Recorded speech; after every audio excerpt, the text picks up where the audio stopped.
જય શ્રી કૃષ્ણ. રાધે રાધે. મારી YouTube channel Gujarati જીવનધારામાં આપ સૌનું હાર્દિક સ્વાગત છે. મિત્રો, એકવાર માતા લક્ષ્મી ક્ષીરસાગરમાં ભગવાન વિષ્ણુના ચરણો દબાવી રહી હતી. ચરણ દબાવતી વખતે દેવી લક્ષ્મીએ ભગવાન વિષ્ણુને કહ્યું, હે પ્રભુ, આજે મારા મનમાં 3 સવાલ ઉઠી રહ્યા છે. જો તમે મને આ 3 પ્રશ્નોના જવાબ આપો તો મારા મનને ઘણી શાંતિ મળશે.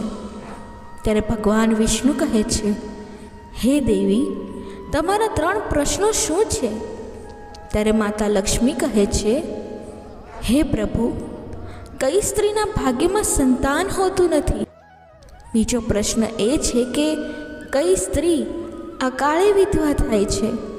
અને મારો ત્રીજો પ્રશ્ન એ છે કે કયું આભૂષણ ધારણ કરવાથી સ્ત્રીને સ્વર્ગમાં સ્થાન મળે છે? મિત્રો, ત્યારે ભગવાન વિષ્ણુ કહે છે કે હે લક્ષ્મી, તમારા આ 3 પ્રશ્નો ખૂબ જ મહત્વપૂર્ણ છે. કોઈ પણ વ્યક્તિ જે આ 3 પ્રશ્નોના જવાબોને સમજે છે અને આ પૂર્ણ જ્ઞાનને તેના જીવનમાં અમલમાં મૂકે છે, તેને જીવનમાં સુખ મળે છે. મિત્રો, ભગવાન વિષ્ણુ કહે છે, હે દેવી, હવે હું તમને એક નાની વાર્તા દ્વારા તમારા 3 પ્રશ્નોના જવાબ આપી જવા રહ્યો છું. આ કથા દ્વારા તમે તમારા 3 પ્રશ્નોના જવાબ યોગ્ય રીતે સમજી શકશો. પરંતુ મારી એક શરત છે. જ્યાં સુધી હું કથા કહું ત્યાં સુધી તમારે આ કથા ધ્યાનથી સાંભળવી પડશે.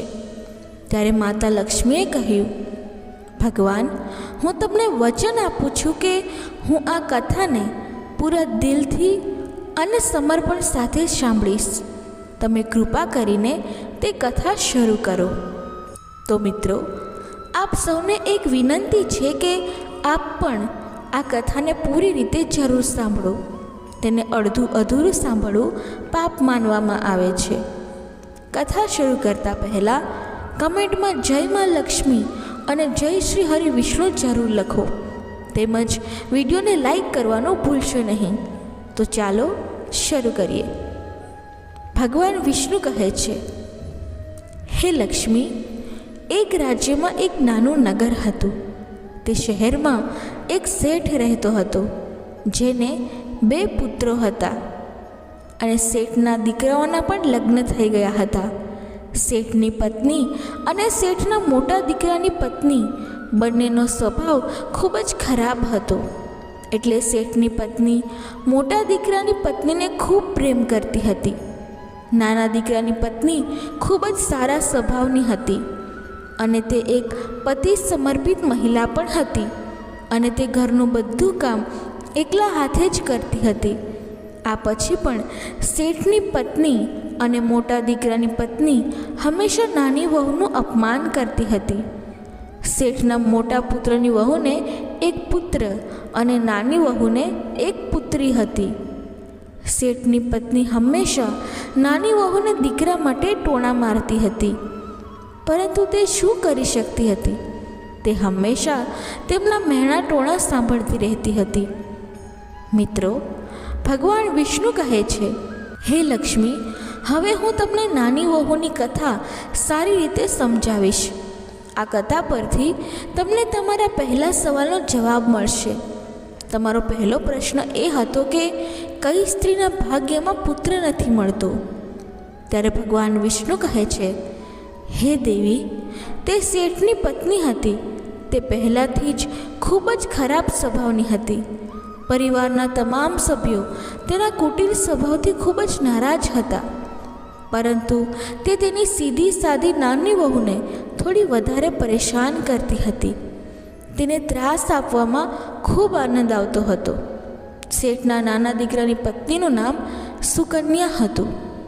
બિચારી સુકન્યા વહેલી સવારે ઉઠીને પોતાના કામમાં લાગી જતી હતી.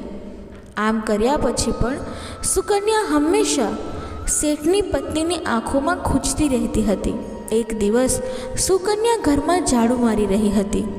ત્યારે શેઠની પત્નીએ કહ્યું કે તારા હાથમાં તાકાત નથી કે તું આટલું ધીમે ઝાડુ મારે છે? હું મંદિરે જાઉં છું. હું પાછી આવું તે પહેલાં મારા માટે ભોજન બનાવી મૂકજે, અને જેવી હું આવીશ કે તરત જ હું તે ભોજન જમીશ. અને સાંભળ, અન્નનો એક પણ દાણો વેડફાવો ના જોઈએ. બિચારી સુકન્યાએ શું કરી શકે? તે તેના શબ્દો સાંભળી રહી. પછી ઘરની સાફ સફાઈ બાદ સુકન્યાએ રસોઈ બનાવવાનું શરૂ કર્યું. રસોઈ બનાવતી વખતે તે મનોમન વિચારતી હતી કે આટલું બધું કામ કર્યા પછી પણ હું એક ક્ષણ માટે પણ નિરાંતનો શ્વાસ લઈ શકતી નથી, અને સાસુ હંમેશા મારા કામમાં ખામી શોધતી રહે છે. એટલામાં જ દરવાજો ખખડાવવાનો અવાજ આવતા જ સુકન્યાના વિચારોમાં ભંગ થયો. એવું લાગે છે કે મારા સાસુ આજે વહેલા પાછા આવી ગયા છે. સુકન્યાએ જ્યારે દરવાજો ખોલ્યો તો તેણે જોયું કે બહાર દરવાજા પર એક સંન્યાસી મહાત્મા ઊભા હતા. મિત્રો, તે ઋષિ મહારાજ સુકન્યાને કહે છે કે પુત્રી, બાબાને થોડું ભોજન કરાવશો? મને ખૂબ જ ભૂખ લાગી છે. શ્રોતાગણ, ભગવાન વિષ્ણુ કહે છે કે હે લક્ષ્મી, સુકન્યા ખૂબ જ સૌમ્ય અને સંસ્કારી હતી. તેણે વિચાર્યું કે મારે સાધુ મહારાજને ભોજન આપવું જોઈએ, અને થોડીવાર વિચાર કર્યા પછી સાધુને અંદર જમવા આવવાનું કહ્યું. અને તે જ સમયે સુકન્યાએ તેના મનમાં વિચાર્યું કે સાસુથી કેમ ડરવું? જો સાસુ મને કંઈ કહેશે તો પણ હું તેમને કહીશ કે હું મારા ભાગનું ભોજન આ મહાત્માને આપું છું. ભગવાન વિષ્ણુ કહે છે, હે લક્ષ્મી. પછી આવું વિચારીને સુકન્યા સાધુને અંદર લઈ ગઈ, અને અતિથિ ધર્મનું પાલન કરીને તે સાધુને ભોજન આપ્યું. સાધુ ભોજન જ કરી રહ્યા હતા કે સુકન્યાના સાસુ ઘરે આવી ગયા, અને પછી ઘરની અંદર બેઠેલા સાધુને ખાવાનું ખાતા જોઈને તેનો ગુસ્સો 7મા આસમાને પહોંચી ગયો, અને અચાનક સાધુ મહારાજને જોઈને કહેવા લાગી કે અહીં કોઈ પ્રકારનો ભંડારો કે મિજબાની ચાલી રહી નથી, જે તમે ઘરમાં બેસાડીને ભિખારીઓને ખવડાવી રહ્યા છો. સુકન્યાએ તેના સાસુને રોકવા માટે ખૂબ જ પ્રયત્ન કર્યો, પણ દુષ્ટ સ્ત્રીએ સાધુને ઘરની બહાર ધકેલી દીધો અને તેનું ખાવાનું ઉપાડીને ફેંકી દીધું. હવે તેનો ગુસ્સો સુકન્યા પર ફૂટી પડ્યો અને કહેવા લાગી, અરે દુષ્ટ સ્ત્રી, મેં તને કહેલું કે અન્નનો એક દાણો પણ ના બગડવો જોઈએ, પણ તે શું કર્યું? તે એ ભિખારીને આટલું બધું ખાવાનું આપ્યું. મિત્રો, ભગવાન વિષ્ણુ કહે છે, હે લક્ષ્મી. સુકન્યાએ ધ્રુજતા ધ્રુજતા કહ્યું, સાસુમાં, મેં મારો ભાગનું ભોજન સંન્યાસીને આપ્યું છે. આમાં આટલો ગુસ્સે થવાનો શું અર્થ છે? શાસ્ત્રો કહે છે કે દરવાજા પર આવતા મહેમાનોને ક્યારેય ખાલી હાથે મોકલવા ન જોઈએ. ભગવાન વિષ્ણુ કહે છે કે આ રીતે સુકન્યા અને સાસુનો વિવાદ લાંબા સમય સુધી ચાલતો રહ્યો. અંતે તે કુટિલ સાસુએ સુકન્યાને પણ ઘરની બહાર ધકેલી દીધી. હવે બિચારી રડતી રહી, ઘરનો દરવાજો ખખડાવતી રહી, પરંતુ તેની સાસુ પથ્થર દિલની થઈ ગઈ હતી. હવે સુકન્યાએ વિચાર્યું કે તેની પાસે તેના પિયરના ઘરે જવાનો એક જ રસ્તો બચ્યો છે. ભગવાન વિષ્ણુ કહે છે કે હે લક્ષ્મી. આમ સુકન્યા દુર્ભાગ્યે તેના પિયરમાં જવા માટે નીકળી પડી. રસ્તામાં વચ્ચે ગાઢ જંગલ આવતું હતું. સુકન્યા ભૂખ તરસથી પીડાતી પોતાના પિયરે જઈ રહી હતી. પછી અચાનક વાદળો જોર જોરથી ગર્જના કરવા લાગ્યા અને મુશળધાર વરસાદ શરૂ થઈ ગયો. ભગવાન વિષ્ણુ કહે છે કે સુકન્યાએ વરસાદથી બચવા માટે એક ઝાડનો આશ્રય લીધો, પરંતુ વરસાદનો વેગ એટલો જોરદાર હતો કે તેનાથી બચવું મુશ્કેલ હતું. હવે એ જ ઝાડના મૂળમાં એક મોટી બખોલ હતી. સુકન્યા એ વિચારીને તેમાં પ્રવેશી કે વરસાદ બંધ થઈ ગયા પછી તે બહાર આવશે, અને જ્યાં સુધી વરસાદ પડે છે ત્યાં સુધી તે બખોલની અંદર રહીને વરસાદથી પોતાને બચાવી શકે છે.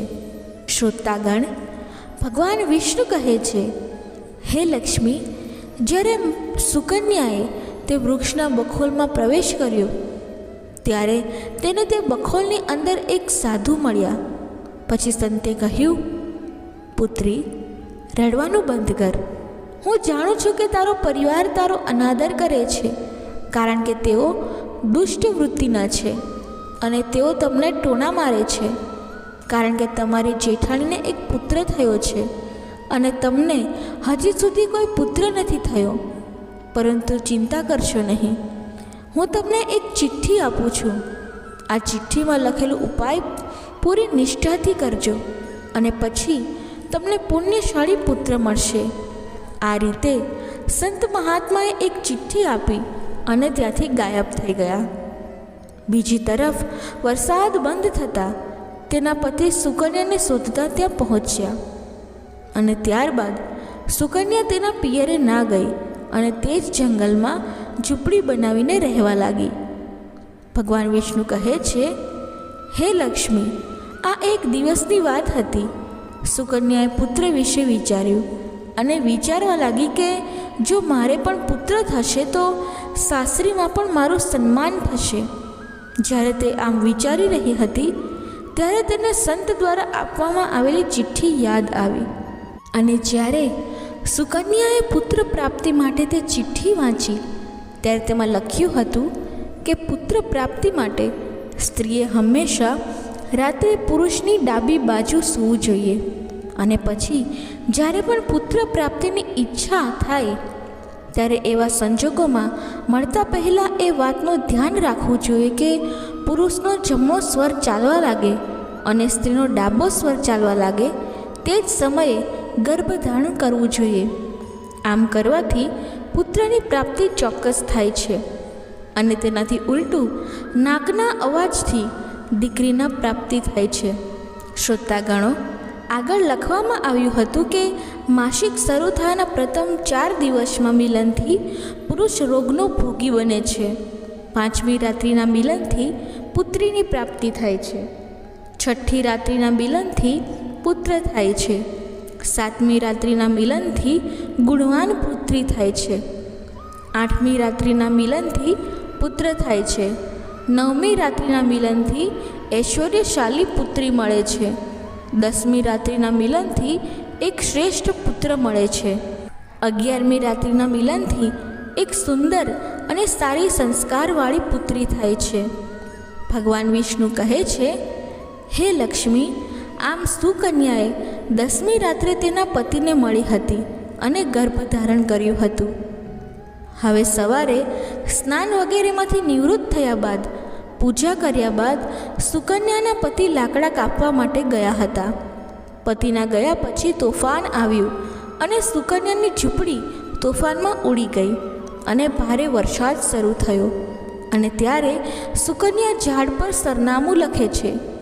આ સરનામું એ જ બખોલનું હતું જેમાં સુકન્યાએ અગાઉ વરસાદથી બચવા માટે છુપાઈ હતી અને સુકન્યાએ ઝાડ પર સરનામું એટલા માટે લખ્યું હતું કે તેનો પતિ પાછો આવે ત્યારે તે ઝાડ પર લખેલું સરનામું વાંચીને તે જ બખોલ પાસે આવી જાય. ભગવાન વિષ્ણુ કહે છે, હે લક્ષ્મી, સુકન્યા આવીને બખોલમાં જઈને બેસી જાય છે. તે ઝાડ પર 2 રાક્ષસનો વાસ હતો. અહીં વરસાદથી બચવા માટે સુકન્યા તે બખોલમાં છુપાઈ ગઈ હતી અને બીજી તરફ આ બંને રાક્ષસ ભયાનક વરસાદથી પરેશાન થઈને તે ઝાડ તરફ આવી રહ્યા હતા. ત્યારે એક રાક્ષસ ઝાડ નીચે આવીને કહેવા લાગ્યો કે વરસાદ જતો પણ નથી, નહીં તો મને સોનાના ટાપુ પર જવાનું મન થતું હતું. ત્યારે બીજા રાક્ષસે કહ્યું, આમાં શું મોટી વાત છે?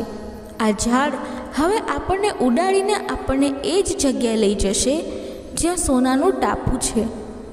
પછી તે બંને રાક્ષસ ઝાડની ડાળી પર બેઠા અને ઝાડ ઉડવા લાગ્યું. બીજી તરફ થાકેલી સુકન્યા બખોલમાં સંતાઈ ગઈ હતી. બખોલમાં પ્રવેશતા જ સુકન્યા થાકના કારણે સૂઈ ગઈ હતી. પરંતુ સુકન્યા ઝાડના ઝટકાથી જાગી ગઈ અને ઝાડને ઉડતું જોઈને તે ગભરાઈ ગઈ. જ્યારે સુકન્યાએ બખોલની બહાર જોયું ત્યારે ઝાડની ડાળી પર 2 રાક્ષસો બેઠા હતા.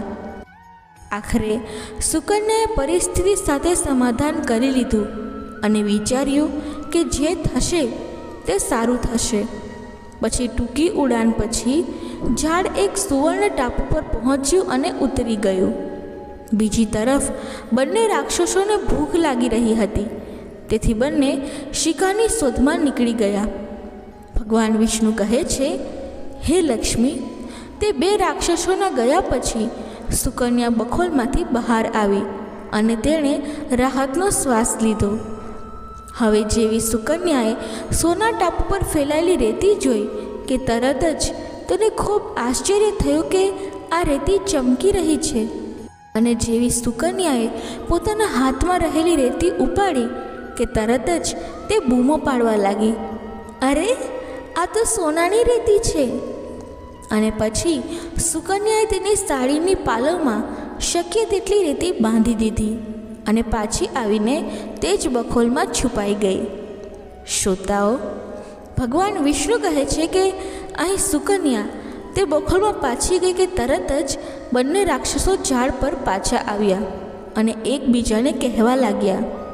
આજે પેટ ભરીને ખાધા બાદ તે પૂરી રીતે સંતુષ્ટ થઈ ગયા છે. હવે આપણે જ્યાંથી આવ્યા છીએ ત્યાં પાછા જઈએ. અને પછી આ રીતે થોડા જ સમયમાં તે ઝાડ ઉડ્યું અને તે જ જગ્યાએ પાછું આવ્યું જ્યાંથી તે ઝાડ ઉડ્યું હતું. ભગવાન વિષ્ણુ કહે છે કે હે લક્ષ્મી, સુકન્યા ત્યાં સુધી એ જ બખોલમાં છુપાઈ રહી જ્યાં સુધી તે રાક્ષસો કોઈ કામને કારણે તે વૃક્ષથી દૂર ન થઈ ગયા. અને બંને એ ઝાડ છોડીને જતાં જ સુકન્યા તે બખોલમાંથી બહાર આવી અને મનમાં વિચારવા લાગી કે આટલું સોનું જોઈને મારી સાસુ ખુશ થઈ જશે અને હવે હું મારા સાસરે પાછી જઈશ અને મારી સાસુને આટલું સોનું આપીશ તો તે મને ક્યારેય નફરત નહીં કરે અને તે મને પ્રેમ કરશે. ભગવાન વિષ્ણુ કહે છે, હે લક્ષ્મી, અહીં સુકન્યા આવું વિચારી રહી હતી ત્યાં તો સુકન્યાનો પતિ સુકન્યાને તે જ ઝાડ તરફ શોધતો આવ્યો. ત્યારે સુકન્યા તેના પતિને બધું કહે છે અને પતિ સાથે સાસરીમાં પહોંચ્યા બાદ સાસુને કહે છે કે જુઓ સાસુમાં, હું તમારા માટે શું લાવી છું. અને આમ કહીને તે પોતાના સાસુને બધું જ સોનું આપી દે છે અને કેવી રીતે તે સોનું મળ્યું તે પણ આખી ઘટના પોતાના સાસુને કહે છે. ભગવાન વિષ્ણુ કહે છે કે સોનું લીધા પછી સુકન્યાના સાસુ ખૂબ ગુસ્સે થઈ ગયા અને કહ્યું, એ મૂર્ખ સ્ત્રી, તું આટલું જ સોનું લાવી છે? આટલું સોનાનું શું થાય? જો હું હોત તો ઘણું સોનું લાવી હોત. પછી તેના સાસુની વાત સાંભળીને તે સુકન્યા કહેવા લાગી, માં, આપણી 3-4 પેઢીઓ માટે આટલું સોનું પૂરતું છે. તો સાસુ કહેવા લાગી કે અરે મૂર્ખ, સોનું પણ કંઈ પૂરતું હોય છે? તે તું જેટલું હોય એટલું ઓછું હોય. હવે હું જાઉં છું અને જુઓ કેટલું સોનું લાવું છું. ભગવાન વિષ્ણુ કહે છે, હે લક્ષ્મી, સુકન્યાએ તેના સાસુને ખૂબ સમજાવી, પરંતુ તે લોભી દુષ્ટ સ્ત્રીએ એક પણ વાત માની નહીં. તેણે સુકન્યાની વાત ના સાંભળી અને એ જ ઝાડની બખોલમાં જઈને બેસી ગઈ. બંને રાક્ષસો ઝાડ પર આવ્યા કે તરત જ ઝાડ ઉડવા લાગ્યું. અહીં ઝાડ ઉડી રહ્યું હતું તો બીજી તરફ સુકન્યાના સાસુ મનમાં ખૂબ જ ખુશ હતા કે આજે હું એક સાથે ઘણું સોનું લાવીશ. ભગવાન વિષ્ણુ કહે છે કે અહીં સુકન્યાના સાસુ તેના મનમાં ખુશ થઈ રહ્યા હતા. તે જ સમયે એક રાક્ષસ કહેવા લાગ્યો, ચાલો આજે આપણે સુવર્ણ દ્વીપ પર ના જઈએ, પરંતુ આપણે મત્સ્ય દ્વીપ પર જઈએ. આજે મને માછલીઓ ખાવાનું ખૂબ જ મન થયું છે. અને પછી જેવું રાક્ષસે માછલી ખાવાનું મન મનાવ્યું કે તરત જ ઝાડ મત્સ્ય દ્વીપ તરફ ઉડ્યું. ભગવાન વિષ્ણુ કહે છે કે હે લક્ષ્મી, આમ રાક્ષસના શબ્દો સાંભળીને બખોલમાં બેઠેલી તે લોભી સ્ત્રી પોતાને રોકી શકી નહીં અને અચાનક કહ્યું, અરે તમે સોના ટાપુ કેમ નથી જતા? તમે મત્સ્ય દ્વીપ પર નહીં, સોના ટાપુ પર ચાલો. હવે જ્યારે પેલી લોભી સ્ત્રીએ આટલો અવાજ કર્યો એટલે રાક્ષસને લાગ્યું કે કોઈ ચોક્કસપણે બખોલમાં સંતાઈ રહ્યું છે અને તેઓ તરત જ બખોલમાં પ્રવેશ્યા. અને પછી પેલા બે રાક્ષસોએ પેલી લોભી સ્ત્રીને જોઈ કે તરત જ તેને ઉચકીને ઝાડ પરથી નીચે ફેંકી દીધી અને લાલચી સ્ત્રી જમીન પર પડતા જ મૃત્યુ પામી. હવે જેવી તેના પરિવારના સભ્યોને માહિતી મળી કે તરત જ તે મહિલાનો પતિ એટલે કે સુકન્યાના સસરા સુકન્યા પાસે જઈને તેને કહે છે કે દીકરી, હું તેને અગાઉથી સમજાવતો હતો કે તારે આવું કામ ના કરવું જોઈએ. કોઈએ ક્યારેય લોભી ન થવું જોઈએ અને પુત્રવધુઓ પુત્રીઓ જેવી હોય છે, તેમને પ્રેમ આપવો જોઈએ. પરંતુ તેણે મારી વાત ના માની અને આજે તેને તેના કર્મોનું ફળ મળ્યું છે. ભગવાન વિષ્ણુ કહે છે, હે લક્ષ્મી, બીજી તરફ સુકન્યા તેના પતિ સાથે ખુશીથી રહેવા લાગી. પછી થોડો સમય પસાર થયા પછી સુકન્યાને એક સદ્ગુણી પુત્ર મળ્યો અને પુત્રના જન્મ પછી સુકન્યાની ખુશીની કોઈ સીમા નહોતી અને તેણે ભગવાનનો આભાર માન્યો. તો બીજી તરફ હંમેશા સુકન્યાને દીકરા માટે ટોણા મારતા શેઠના મોટા દીકરાની વહુ જ્યારે સુકન્યાને દીકરો થયો ત્યારે મેણા મારવાનું બંધ કરી દીધું. બીજી બાજુ શેઠના મોટા દીકરા અને વહુ ગરીબીમાં દિવસો પસાર કરવા લાગે છે. જ્યારે શેઠની મોટી વહુ સુકન્યા સામે જોઈને હાથ જોડીને પોતાની ભૂલ માટે માફી માંગવા લાગે છે. સુકન્યા ખૂબ જ માયાળુ સ્ત્રી અને ખૂબ જ સૌમ્ય સ્ત્રી હતી, તેથી તે તેની જેઠાણીને માફ કરી દે છે અને જે સોનું તે લાવી હતી તેમાંથી થોડું જેઠાણીને આપે છે. આ રીતે આખો પરિવાર સારી રીતે રહેવા લાગે છે. ભગવાન વિષ્ણુ કહે છે, હે લક્ષ્મી, આ રીતે જ્યારે સમય ધીરે ધીરે ખુશીથી પસાર થવા લાગ્યો, શેઠની મોટી વહુનો દીકરો અવગુણી હતો, તેથી તેણે બધી સંપત્તિ અવગુણોમાં વેડફી નાખી અને સુકન્યા પાસે જે પુત્ર હતો તે ખૂબ જ સદ્ગુણી હતો. તે તેના જીવનમાં એટલો આગળ વધી ગયો કે તેણે તેના માતા પિતાનું નામ રોશન કર્યું. અને પછી જ્યારે સુકન્યા અને તેની જેઠાણીનું જીવન સમાપ્ત થયું ત્યારે સુકન્યાને સ્વર્ગ મળી ગયો અને તેની જેઠાણીને નરકમાં સ્થાન મળ્યું. ભગવાન વિષ્ણુ કહે છે, હે લક્ષ્મી, તમારો પહેલો પ્રશ્ન એ હતો કે કઈ સ્ત્રીના ભાગ્યમાં પુત્ર નથી હોતો. તો સમજો કે જે લોકો સંત દ્વારા આપવામાં આવેલી ચિઠ્ઠીથી વિપરીત કામ કરે છે તેમના ભાગ્યમાં પુત્ર યોગ નથી હોતો. લક્ષ્મીજી, તમારો બીજો પ્રશ્ન એ હતો કે કયા ઘરેણાં પહેરવાથી સ્ત્રી કે પુરુષનું દર્દનાક મૃત્યુ થાય છે. તો સમજવું કે તે લોભરૂપી ઘરેણું છે જે શેઠની પત્નીએ પહેર્યું હતું અને ઘણું બધું સોનું લાવવાની લાલચમાં બખોલમાં પ્રવેશ કર્યો હતો અને રાક્ષસો દ્વારા તેને નીચે ફેંકી દેવાના કારણે શેઠની પત્નીનું પીડાદાયક મૃત્યુ થયું. તેથી કોઈએ ક્યારે લોભનું ઘરેણું પહેરવું જોઈએ નહીં. હે લક્ષ્મી, હવે તમારો ત્રીજો પ્રશ્ન એ હતો કે કયું શણગાર કરવાથી સ્ત્રીને સ્વર્ગમાં સ્થાન મળે છે. તો એ છે ચારિત્ર્યનો શણગાર, એટલે કે ચારિત્રવાન સ્ત્રી અને પતિ પ્રત્યે સમર્પિત. શેઠની નાની વહુ સુકન્યાની જેમ મૃત્યુ પછી સ્વર્ગમાં જાય છે. તેથી દરેક પરિણીત સ્ત્રી પતિ પ્રત્યે સમર્પિત અને ચરિત્રશીલ હોવી જોઈએ. મિત્રો, તમને આ સ્ટોરી કેવી લાગી? કૃપા કરીને કમેન્ટમાં અમને જણાવશો. જો તમને સ્ટોરી ગમી હોય તો ચોક્કસ તમારા મિત્રો સાથે શેર કરો. આશા છે કે તમને આ માહિતી ગમી હશે. વધુ ધાર્મિક માહિતી માટે અમારી ચેનલ ગુજરાતી જીવનધારાને સબસ્ક્રાઈબ કરો અને અમારી સાથે જોડાયેલા રહો. આપ સૌનો ખૂબ ખૂબ આભાર. જય શ્રી કૃષ્ણ. રાધે રાધે.